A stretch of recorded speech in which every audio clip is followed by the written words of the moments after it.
Hey y'all, happy Tuesday, happy spoken word Tuesday. I hope you guys days come along fine. Anyway, you guys know on Tuesdays, I like to bring you guys the word, right? Something that's going to help you guys prosper in your future or your near future to come, right? And earlier, you guys, I read this short from Building a Dragon from the Apocrypha, one of the books that removed from the Bible, verses 3 and 4, and it reads as follows. Now the Babylonians had an idol called Baal, and there was spent upon him every day 12 great measures of fine flour and 40 sheep and 6 vessels of wine, right? And the king worshiped it and went daily to adore it. But Daniel worshiped his own God. And the king said unto him, why doest not thou worship Baal? You guys got to understand, back in the former days, oh my goodness, they was very heavy in worshiping idols. The same way today, but during that time, they was killing servants of the Father and everything, who dare to worship an idol that had no breath in it, right? I mean, it was seems that the human is way more powerful than something that had no breath. At least we can walk, talk, speak, make things happen, right? But this idol can't do nothing but lay on his back or stand up and become mummified and collect dust, right? But during the time, our former times, there's nothing new under the sun, right? Everything is still happening from what happened in the former times, and it's deemed to repeat ourselves now in our later times. But during our former Babylonian times, wow, Baal was such an idol that, man, they uplifted to the point where they spent flour and sheep and vessels and everything, and wine on his vessel, right? Again, that had no breath in his body, right? Now, why would someone be that foolish to make a vessel who has no power over man to control their very thoughts and move and how they see themselves, right? That's very foolish, right? Well, during those times, back in our former times, the Babylonian time, they didn't think it was foolish. Just like during the Babylonian times now, right? The modern Babylonian times, they still don't think it's foolish because now they're worshiping shoes and gold and silver and movie stars and money, just everything. These things has no breath, can't say you can't do nothing but lay up and collect dust, right? And bring no power to you. When you die, it can't even save you, right? All right, you guys. So today I'll be reading, from Baal and the Dragon, which is called the history of the destruction of the Babylonians, idol, Baal and the Dragon, right? So again, the history of the destruction of Baal and the Dragon, right? Which is the Babylonian idol, even Baal, who they worship, right? And this is coming from the one of the books of the Apocrypha. The Apocrypha was moved from the Bible, right? All right, so verse 1. Oh, let me just remind you guys. During this story, this one they talk about Daniel. He was thrown in the den of lions and everything, and the Father rescued him, right? Okay, so this is the same story, the Baal, the idol, and Daniel, right? Because they came at Daniel, who's a servant of the Father, all because he wouldn't worship Baal. But Daniel said he was going to worship his own God, just like me. I'm going to worship my own God right up there. We know there's only one God, no idols, but this God can save me, perform miracles for me, prolong my life, take it, make me powerful, exalt me, make sure harm don't touch me, make sure you heathens don't come after me, right? He keep it all away from me, right? No weapon formed against me shall prosper with my God, okay? All right, so verse 1. And King Astyages was gathered to his fathers, and Cyrus of Persia received his kingdom, right? So that was just the continuing from from another story on here, right? Okay, this right here, was cut off from the end of Daniel. So if you go read Daniel, this is where it's starting off from the end of Daniel. Remember, this book was removed from the Bible, so it's a continuation from Daniel, okay? And it starts off, with the beginning, from the ending of the chapter of Daniel, it would begin here in the Apocrypha, right? Verse 1. And King Astyages was gathered to his fathers, and Cyrus of Persia received his kingdom. Verse 2. And Daniel conversed with the king and was honored above all his friends. Now the Babylonians had an idol called Baal, and there were spent upon him every day 12 great measures of fine flour and 40 sheep and 6 vessels of wine. And the king worshiped it and went daily to adore it. But Daniel worshiped his own God. And the king said unto him, why doest not thou worship Baal? You guys remember that was the short I read, right? Verses 3 and 4, right? Verse 5, okay? This is when Daniel gonna answer them, okay? Who answered and said, because I may not worship idols made with hands, but the living God who had created the heaven and the earth and has sovereignty over all flesh. Because that idol don't got sovereignty over all flesh. I might not even pronounce that word, sovereignty over all flesh. Sovereignty, okay? Sovereignty, okay. Over all flesh, right? Okay. Daniel did not worship. He answered that. And again, he said, I may not worship idols made with hands. Because remember, this idol was made with hands and everything. Ain't no breath in it, right? But the living God, right? Who had created the heaven and the earth and had sovereignty over all flesh. That idol don't got sovereignty over us. Only the living God who created earth and, heaven, right? Verse 6. Then said the king unto him, thinkest thou not that Baal is a living God?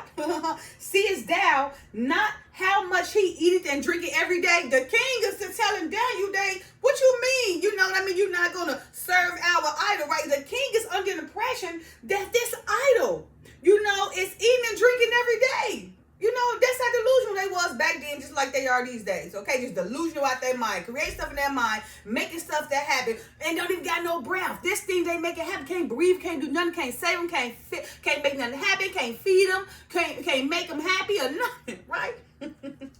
Wait, so again, let me just read this again. Then said the king unto Daniel, right? How dare this king, right? He says, thinkest thou not that Baal is a living God? Now he's going to try to convince Daniel that Baal is a living God, right? Seest thou not how much he eateth and drinketh every day? Then to try to make him believe that this idol, even Baal, eat and drink every day. Oh my goodness, okay? Verse 7. Then David smiled. Oh my goodness. And said, O king, be not deceived, for this is but clay within and brass without, and did never eat or drink or anything, right? So then you gotta tell him, are you out your mind to believe that this thing made of maybe wood, silver, and gold can't do nothing above that you're saying, right? Daniel was telling him, he smiled, right? Like, oh, this is funny to him. He made him laugh with his humor and stuff, right? So Daniel smiled, right? And said to the king, please don't be deceived, sir. Don't be deceived, right? Because this is clay within this idol. Within this idol you guys in the pit worship is clay in it, right? And it's brass that's around it. Not gold, but brass. Not even silver, not even gold, but brass surrounding or covering the clay within it, right? And guess what? It never ate or drank anything. Crazy. That's what you got to tell that delusional king, right? That's what they was thinking back in the former days, just like right now in our latter days. Nothing is new under the sun. The same thing happened again. They got these idols and worshiping them and everything, thinking they feeding them and paying, taking money and doing everything for them. That idol had no breath in it at all. And okay. So again, Daniel told him, he smiled at him and let him know, don't be deceived. This idol had nothing but clay within, brass without, and it doesn't eat or drink anything ever, okay? Now the king get mad, right? Verse 8. So the king was wroth and called for his priests and said unto them, if ye tell me not who this is that devoured these expenses, ye shall die. But if ye can certify me that Baal devoured them, then Daniel shall die. For he has spoken blasphemy against Baal. And Daniel said unto the king, let it be according to thy word. Now Daniel gonna dare him. He gonna challenge him. Since you think, I do something, I'm gonna challenge you, right?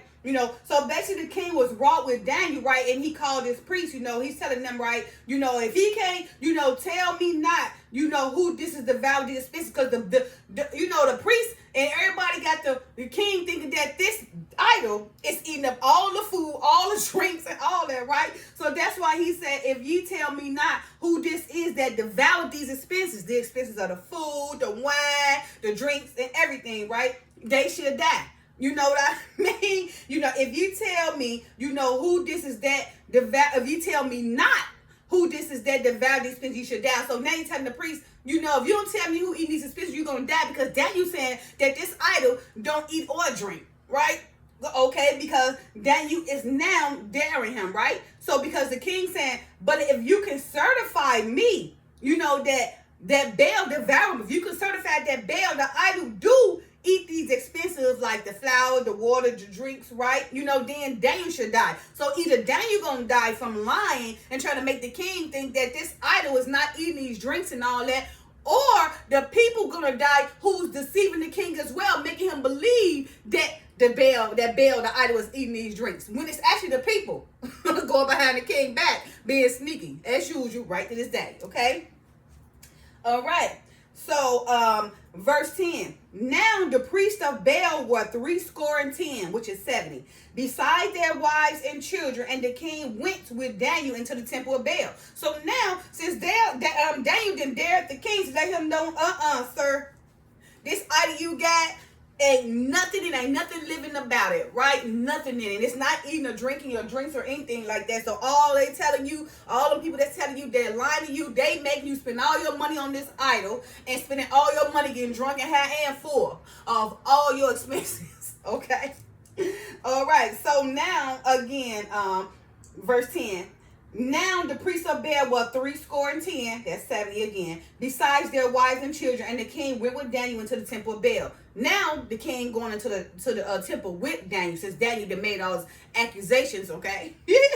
All right, verse 11. So Baal's priest said, lo, we go out, but thou, O king, set on the meat and make ready the wine and shut the door fast and seal it with thine own signet, right? So he's telling the king now, okay, put everything in this temple, right? We finna prove Daniel a lie, right? So he's telling, so the priest tell, the king, about Baal, to tell him, they're gonna go out, but thou king, but they're gonna leave. So the king can put the meat and the wine and shut the door, right, and seal with his own signet. Only him, don't nobody help, right? And tomorrow, when thou comest in, if thou findest not that Baal eaten up all, we will suffer death. Or else Daniel that speaketh falsely against us, right? So now he's telling him, if this meat and wine, be gone, tomorrow, and Baal eating it, then, they wouldn't hold them again. And tomorrow when thou comest in, if thou find not that Baal eating. So they saying if the priests come tomorrow and they feel that Baal didn't eat this meat and all his wine and everything, then they should kill the priest, right? But if Baal did eat it, then Daniel would be killed, right? That means Daniel speaking falsely against them, right? So verse 13, okay. And they little regarded it. For under the table, they had made a privy interest. See how sneaky people is, right? Whereby they enter in continually and consume those things. So you see how they deceive. Everybody deceive. Let the blind lead the blind, right? Let the deceived be deceived. Everybody. The king is blind. He leading the blind. The king is being deceived. The king is deceiving and being deceived. Remember, I read them lessons to y'all a while back, right? The deceivers are being deceived, right? And the blind is leading the blind. This is a truth too, just like a story that I tell you right now, just fit everything, right? Okay. So again, they had the king, to go in and put all this wine, all the food, everything in there, right? Now, okay, if Baal don't eat it, then, they die. But if Baal do eat it, then Daniel die because Daniel accused them, right? So they all agree with him, right? And they little regarded it, right? But under the table, see, sneaky people, right? Under the table, they had made a privy interest whereby they enter in continually and consume those things. So why the king think that this idol was eating all this stuff? They didn't deceive him just like he deceiving others, right? Being deceived. They done made a secret entrance to the temple, right? So they going in back and forth, eating all the stuff, making the king spend all this money while they getting drunk, high, and getting full of all the king's expenses, right? Got the king thinking this is idol, they got no breath, eating and drinking all this stuff, right? Okay, verse 14. So when they were gone forth, the king set meats before Baal. Now Daniel had commanded his servants to bring ashes, right? Daniel's smart. Now he gonna bring them ashes, throw on that floor so he can see if any footprints anywhere, right? Okay. So when they were gone forth, the king sat meats before Baal. Now Daniel had commanded his servants to bring ashes, and those they strewed throughout all the temple in the presence of the king alone. Then went they out and shut the door and sealed it with the king's signet, and so departed. Okay, so again, Daniel had his servants to bring ashes, right? And strewed throughout the temple, which means just threw it all through the temple, everywhere, right? So they can see if anybody going in and out. Okay, they were 2 steps ahead. He knew they were deceiving the king. He know good and well that this idol, a Baal, they have no breath, can't eat or drink this stuff. He knew that they was deceiving the king, and and the king was just listening to them, spending all his suspicions on all this stuff, but they was really lying to the king, making the king think all this was going on, right? Now, so Daniel, after he had, saw the king put the meats in, before Baal, the idol, right? Daniel commanded his servants to bring his ashes, right, through all the ashes throughout the temples, right, in front of the king alone only. Remember, so only him and the king seen this, right? Now he sealed the door and everything, right? They left, he shut the door, sealed it with the king's signet, and departed. Okay? All right. Now, in the night came the priests with their wives and children, as they were wont to do, and did eat and drink of all. Okay? In the morning, betime, the king arose, and Daniel with him. And the king said, Daniel, are the seals whole? And he said, yeah, O king, they be whole. And as soon as they had opened the door, the king looked upon the table and cried with a loud voice, great art thou, O Baal, with thee is no deceit at all. Because all that food was gone, all the drinks and everything, okay? Remember, we just don't forget. Now it said, now, in the night came, remember, because the day, right, the night before, the priest and Daniel went and put all the meat and everything and closed the door. Daniel put all the ashes so he can make sure to see if anybody walking up in there, right? So now after they done this and left during that night, right, the priests and the wives and their children came, right, and they were wont to do and did as they wanted to do, right, and did eat and drink up all, right? Now, okay, in the morning before time, in the morning before time, the king arose and Daniel with him in the morning, like in the earlier times, okay? That's that B time mean.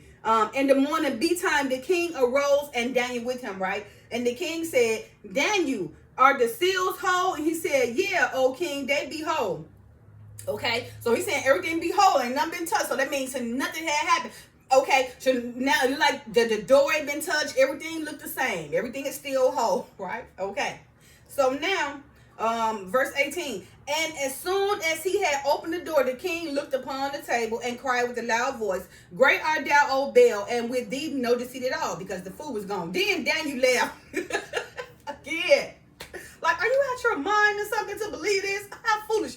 Oh, this is what we be thinking in our mind, because the Father give us discernment. You be looking at them, it'll never make you laugh. And you be like saying to yourself, like, do you really believe this? Like, you that foolish and delusional and deceived that you really believe this, right? But you guys got to remember, when you're doing the works of the Father, he give you discernment so we can see way more things that you guys can ever see, that you guys can attempt to see. We already been a sin and can see right through it, then figure it out, complete it, resolve it, and give you the consequences before we even attempt to know what we're thinking about, okay? So that's why Daniel laughing, because he was 10 steps ahead of him, like, because he already knew what he was going to do, because he had discernment. He was a servant. So when you are a worker of the Father, he give you these abilities, these powerful abilities, these gifts, these supernatural abilities to, to see things that other people can never see, because they're not doing the works of the Father. Therefore, he didn't exalt them. But he exalted David to Daniel to understand. Okay? Again, right? Then laughed Daniel and held the king that he should not go in, and said, behold, now the pavement and mark well whose footsteps are these, right? So now Daniel telling him, oh my goodness, he laughing, let the king, don't go in. We want you to see these, look at the pavement, right? And see all these footsteps and these ashes. Because it definitely ain't Baal. Like somebody is duping you, priest. Somebody coming in and ate all this stuff up. They just got you thinking otherwise, okay? All right. So again, then laughed Daniel and held the king that he should not go in, and said, behold, now the pavement and mark well whose footsteps are these? Whose footsteps are these in his ashes, right? And the king said, I see the footsteps of men, women, and children. And then the king was angry. Oh, he done figured like, oh my goodness, they done got me, they done got me, they got me. Now the king mad now because he realized, oh, he done been duped. He done been bamboozled. He done been deceived. So he the king. He thinking these holy priests is holy. Everybody just doing him in, spending all this money, making him believe otherwise. Until Daniel came around, who had discernment, who was working for the Father, to make him think different and make him understand, right? Because all kings may not be bad. It's just that the people, the king is overhead, but the people is running them. So what the people want to make the king believe, but you also got those people in the crowd that's deceivers, right? That's going behind the king back. They doing wicked and mischief, making the king think otherwise. So therefore, the king, is being brought down, under his own service and indirectly, not even knowing. Okay. All right. Now again, okay, so, and the king said, okay, I see the footsteps of men, women, and children. And then the king was angry, right? Verse 21. And took the priests with their wives and children, and who shewed him the privy doors, where they came in and consumed such things as were upon the table. So now the king angry went to go ask these people, what's going on? So the priest, like, okay, we got to tell him the truth now. Now the priest, took the wives, took the priests, and the priests with their wives and children, right? They showed the king, the privy door, or the private door, the secret door, where they came in and ate all the food and the drinks that was on the table, okay? Verse 22. Therefore, the king slew them, right? And delivered Baal into Daniel's power, who destroyed him in his temple. You see how Daniel proved this point, right? So Daniel proved his point to the most, making the king know that Baal was an idol and that all the things that was going on, it was make-believe. They was lying to him. So he showed him that Baal was in fact not eating all that stuff, but the priests. And in turn, the king killed the priests and the daughters and the wives and children and all that kind of stuff, right? Now because of that, the king honored Daniel, right, and gave him the power over Baal, and Daniel destroyed it. Okay? All right. So again, now let's see. Therefore, the king slew them and delivered Baal into Daniel's power, who destroyed him and his temple. Okay? Verse 23, and in that same place there was a great dragon which they of Babylon worship. Now here's the dragon. And the king said unto Daniel, wilt thou also say this is of brass? Lo, he liveth and eateth and drinketh. Thou canst not say that he is no living God, therefore worship him. So now, oh my Lord, the king want to bring upon the dragon. Okay, now he got a dragon. Okay, now he gonna tell him that this dragon right here, okay, can eat and drink. So you can't say that he's an idol and thing like that, and he's dead, right? So now you gotta worship this dragon, okay? So now you're trying to tell Daniel that, right? And one thing is another, okay? Now, okay, then said Daniel unto the king, I will worship the Lord my God, for he is the living God. He said, tell him, I'm not gonna worship this dragon. I'm not doing it. I'm only worshiping the Father, okay? All right. Now Daniel said, but give me leave, O king, and I shall slay this dragon without sword or staff. Then the king said, I give thee leave. So now Daniel tell me, I'm going to challenge you again. This same dragon that you so want me to worship, I am going to kill it right, with no sword. Without a sword or a staff. Okay, so so that he said, tell the king to give him leave and let him kill or slay the dragon without sword or staff. So the king agreed and gave him leave, right? Okay, verse 27. Then Daniel took pitch. Don't be trying to go do these things, okay? Because also the apocrypha, oh my Lord, I don't know if I should be reading this part, because you got some foolish people that's going to go try to do this, right? And mess themselves up. Don't try to go do it, especially if you're not a work of the Father. It won't even happen. The Father's not going to allow you to show his glory, or the Father's not going to show his glory to you if you're not working, for the Father. So what I'm about to read to you guys now, please do not take it upon yourself to try to do or practice, right? Because it's not going to work for you. Because if you're not a real follower of the Father, he's not going to exalt you to show his power, to glorify his name, okay? So again, don't try this. All right. Okay, so verse 27. Now, this one, Daniel, go ahead and do this dragon in, okay? Then Daniel took pitch and fat and hair and did seethe them together, and made lumps thereof.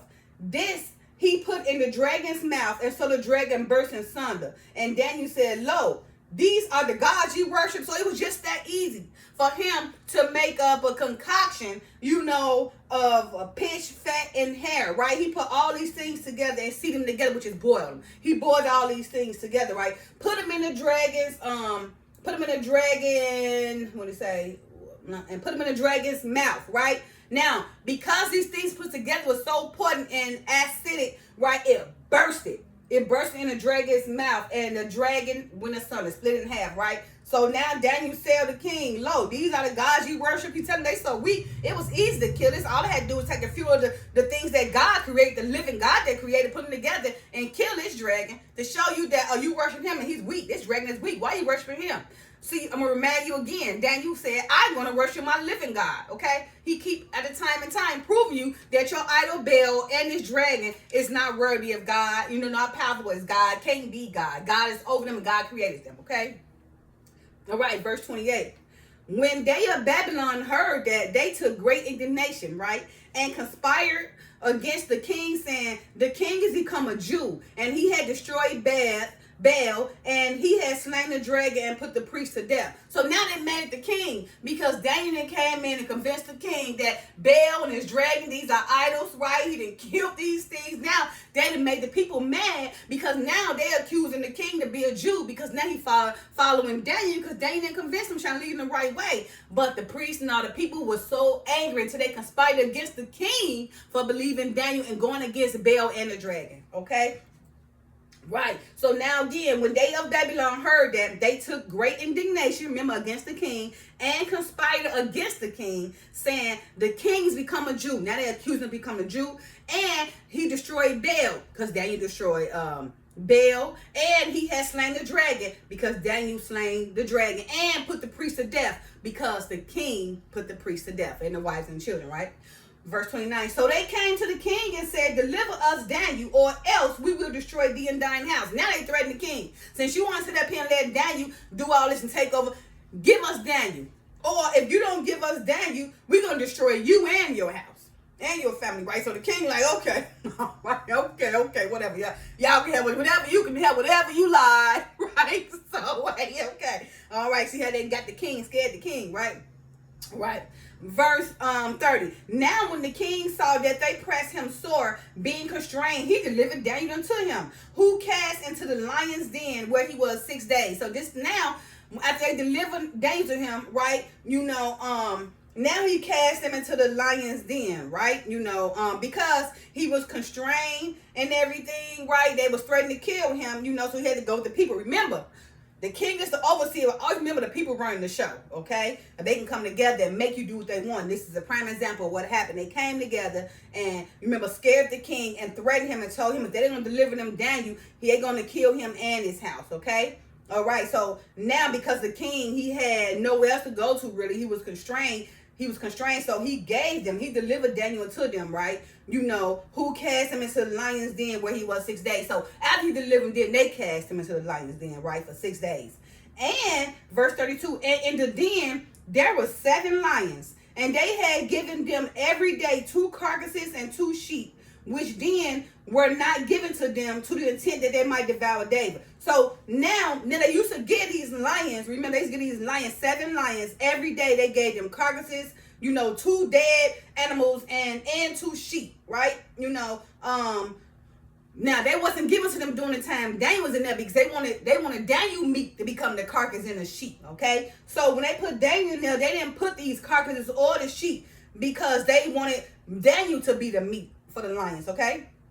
Now, verse 33, or they wanted that Daniel to be devoured by the lions, okay? Verse 33, now there was in Jewry, which is Jerusalem. Now there was in Jewry a prophet called Habakkuk, okay, who had made pottage and had broken bread in a bowl and was going into the field for to bring it to the reapers.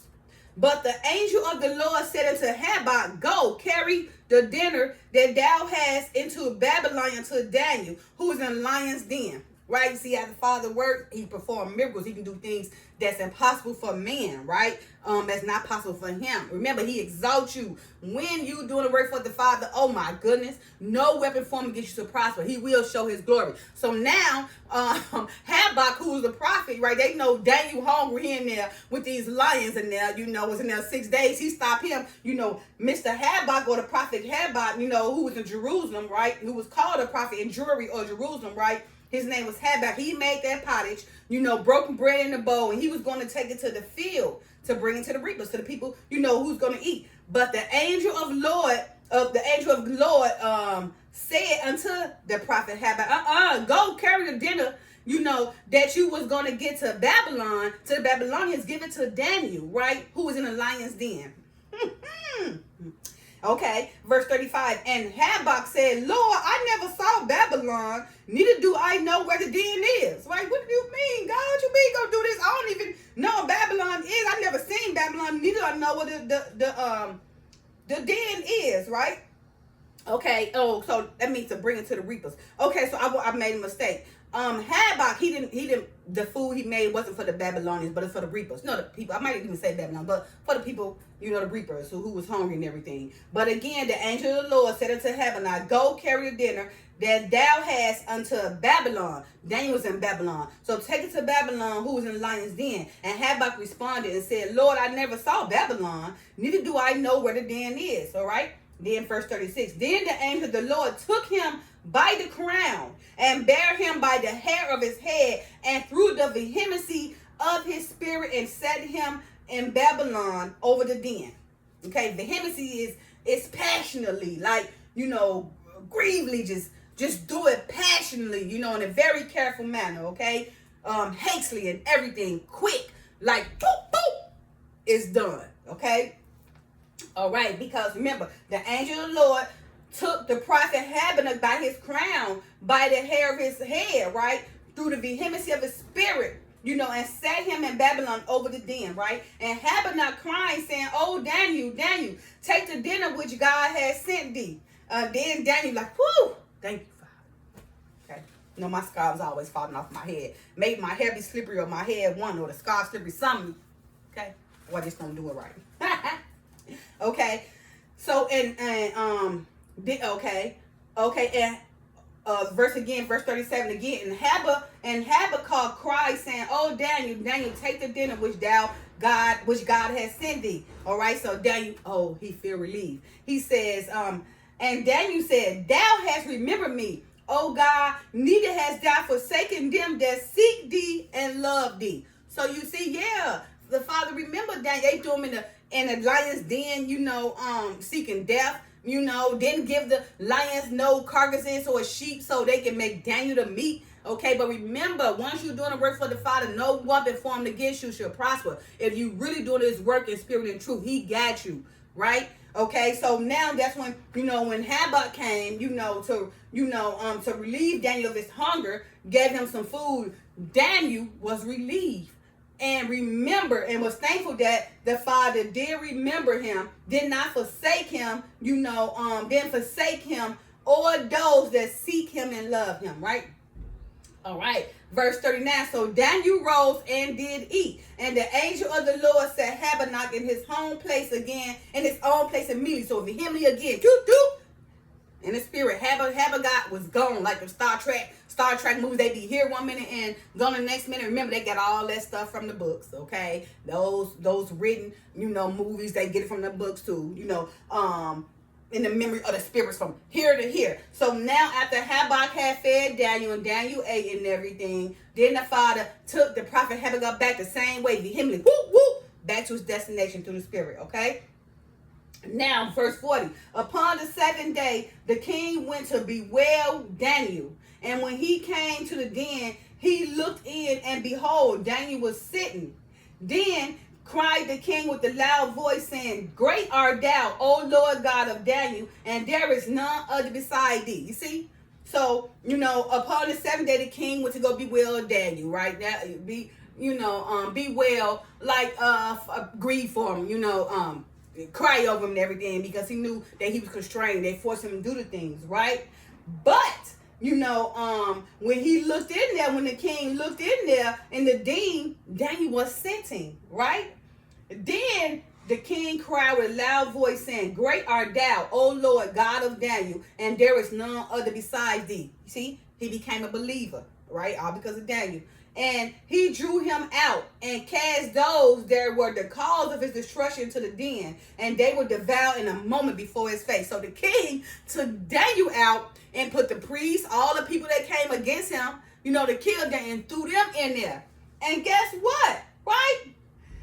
They were devoured in a moment before his face. So Daniel sitting there all those days. The lights didn't touch him. The prophet Habakkuk came and fed him and everything. Made sure, he ate and everything. Then, he made, Daniel back, alive, in his mental status, making Daniel remember, that the Father do love him and that the Father didn't forget him, right? And that the Father do take care of those who seek and love him, right? Okay.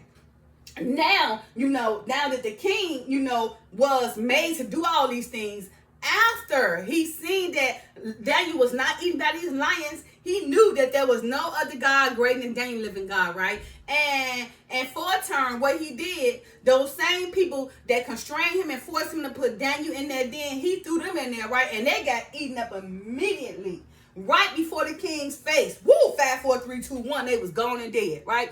So you guys see now. That's the story of Baal and the dragon, right? And just about idols, right? Daniel stood strong in his stance. He stood strong in his stance, right, and worked for the Father. And the Father came to his end, to show his glory for Daniel, exalting him, because Daniel was doing works for the Father, right, in spirit and truth. So therefore, because Daniel faithfully, spirit and truth, was working for the Father, standing his stance for the Father, going against Baal, going against that dragon, and although they thought that they can kill Daniel because Daniel made the priests believe the living God, they couldn't. Because why? Daniel was a faithful servant in spirit and truth to the Father. So therefore, in due time, the Father exalted Daniel and showed his glory in front of all the people to his servant Daniel. All right, you guys. Again, this is called Baal and the Dragon, okay? And it's in the Apocrypha. The Apocrypha was removed from the Bible, where all those books was removed from the Bible, right? But you guys need to read, this is 2, read the Apocrypha 2, it's very deep. But if you have not read the Bible or many other books, don't even think about the Apocrypha, you're going to be lost. Because the Apocrypha is basically, it goes to the Bible, but it gets a little bit deeper. I'm telling you how things happened during the Babylonian times, during the captivities of Cyrus and Persia, and all that, all the prophets and everything, when they was taken to Babylonian, how they still served, how some of them didn't, and how some of the priests became wicked towards Jerusalem and tried to go with the heathen, and how Roman right now today took over everything and everybody till this day. Till this day. If you read it, it's going to tell you Rome, where we at right now, we're still in Babylon. And the system itself is so powerful that they got control over other countries on the third side of the world. It is already written in here. It was so I couldn't believe when I read that about Rome, how Rome got power over this country, that country, the country 20,000 miles away, the country on the east, the country of the west, the country that's no part of America. But they so powerful. And they make covenants with people, agreements, but all the tributes gonna come to them.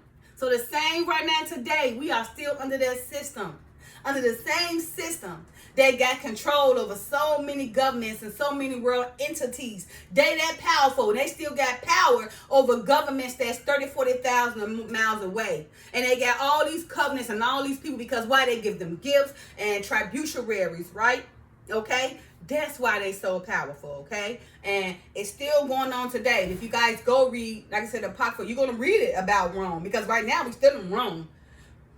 It speaks of the whole environment what we're going through today. When I read that, I was like, oh my God, we living this right now today. This is what's going on now. We under that captivity still, right? But as you guys see, we are rising. Remember, we're rising. We're coming back. Remember the apple of the eye. Israel is coming back because when we unite, then we do all the executions of the laws and they follow us so we can lead them the right way. Okay, because all this stuff going on, that's why you got a lot of Israel coming out right now, making rules, making laws, writing regulations, like, in due time, this is not going to take place, so they can follow. Remember, we be led by the Most High guidance. That's what that means. The Messiah. We be led by the Messiah doing the right things, right? So Israel, to be the ones to write, create, do the regulations over the policies, the laws, so they can follow us. But Israel being led by the Most High, okay? So that's what's taking place now, you guys. So Rome,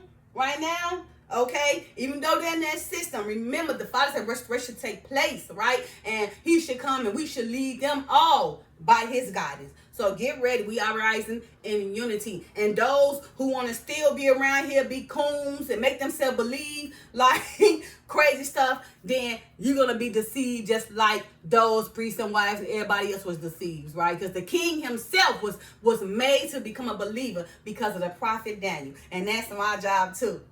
The queen herself is to make you guys be believers by the help of the Father.